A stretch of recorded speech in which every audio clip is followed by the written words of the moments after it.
ନମସ୍କାର। ମୋ ହାତରେ ଅଗଷ୍ଟ ମାସର ରେବତୀ, ଅବଶ୍ୟ ଚଳିତ ବର୍ଷ। ଏ ରେବତୀ ପତ୍ରିକା ସମ୍ପର୍କରେ ମୁଁ ମୋର ସାମଗ୍ରିକ ମତ ରଖିବି।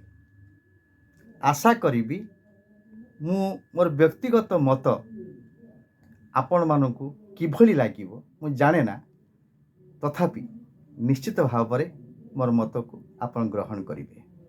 ହଁ, ରେବତୀ ରେବତୀ ଆମ ମାଟିର ସ୍ୱର। ଏଇ ମାତ୍ର 5 ବର୍ଷ ପୂର୍ବରୁ ଓଡ଼ିଆ ଭାଷା ସାହିତ୍ୟର ରାଜଧାନୀ ବାଲେଶ୍ୱର ମାଟିରୁ ଧାରାବାହିକ ଭାବେ ସାହିତ୍ୟାନୁରାଗୀ ତଥା ସମାଜସେବୀ ଶ୍ରୀମତୀ ସୁବାସିନୀ ଜେନା ଏବଂ ସହଯୋଗୀ ସମ୍ପାଦକ କୃଷ୍ଣ କୁମାର ମହାନ୍ତିଙ୍କ ବଳିଷ୍ଠ ସମ୍ପାଦନାରେ ପ୍ରକାଶ ପାଇ ଆସୁଥିବା ରେବତୀ ତମାମ ଓଡ଼ିଶାର ଓଡ଼ିଆ ପତ୍ରିକା ଇତିହାସର ଏକ ନୂଆ ଅଧ୍ୟାୟ ସୃଷ୍ଟି କରିପାରିଛି। ସାଧୁ ସୁନ୍ଦର ଦାସଙ୍କ ହାତଲେଖା ପତ୍ରିକା କୁଜିବର ପତ୍ର ଠାରୁ ଆରମ୍ଭ କରି ଏକବିଂଶ ଶତାବ୍ଦୀ ପର୍ଯ୍ୟନ୍ତ ଅନେକ ପତ୍ରିକା ପ୍ରକାଶ ପାଇଛି ଏବଂ ପ୍ରକାଶ ପାଇ ଆସୁଛି। ସେଥିରୁ କେତେକ ହଜିଯାଇଛନ୍ତି, ଆଉ କେତେକ ଆତ୍ମପ୍ରକାଶ କରି ଏବେ ମଧ୍ୟ ପାଠକମାନଙ୍କ ସହ ସାମ୍ନା କରୁଛନ୍ତି। ତେବେ ଅନେକ ଅଛନ୍ତି ଯେଉଁମାନେ ତତ୍କାଳ ସମ୍ପାଦକ ସାହିତ୍ୟ ସୃଷ୍ଟି କରିବା ନାଁରେ ସାମୟିକ ପତ୍ରିକା ପ୍ରକାଶ କରୁଛନ୍ତି, ତାହା କିଛି ଦିନ ପରେ ବନ୍ଦ କରିଦେଉଛନ୍ତି। ମାତ୍ର ରେବତୀ ଏହାର ଏକ ବ୍ୟତିକ୍ରମ। ଏକଥା ମୁଁ ଜୋର ଦେଇ କହିପାରେ, ଯଦି ସମଗ୍ର ଓଡ଼ିଶାର 10ଟି ଆଗଧାଡ଼ିର ପତ୍ରିକାର ଏକ ତାଲିକା ପ୍ରସ୍ତୁତ ହୁଏ, ତେବେ ରେବତୀ ନିଶ୍ଚୟ ଏକ ପ୍ରମୁଖ ସ୍ଥାନ ସେଥିରେ ଗ୍ରହଣ କରିବ।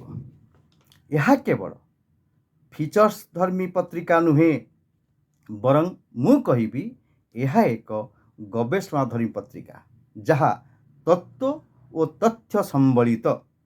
ଏଥିରେ ସୁନିର୍ବାଚିତ ଗଳ୍ପ, କବିତା ସମେତ ଅନେକ ଜଣା ଅଜଣା ପ୍ରସଙ୍ଗ ଉପରେ ନୂଆ ନୂଆ ତଥ୍ୟ ସମ୍ବଳିତ ଲେଖା ପ୍ରକାଶ ପାଇ ଆସୁଛି। ଅନ୍ୟପକ୍ଷରେ ଏହି ପତ୍ରିକାଟି ନବୀନ ଏବଂ ପ୍ରବୀଣମାନଙ୍କର ଏକ ମିଳିତ ପ୍ଲାଟଫର୍ମ ବୋଲି ମୁଁ ମନେ କରେ।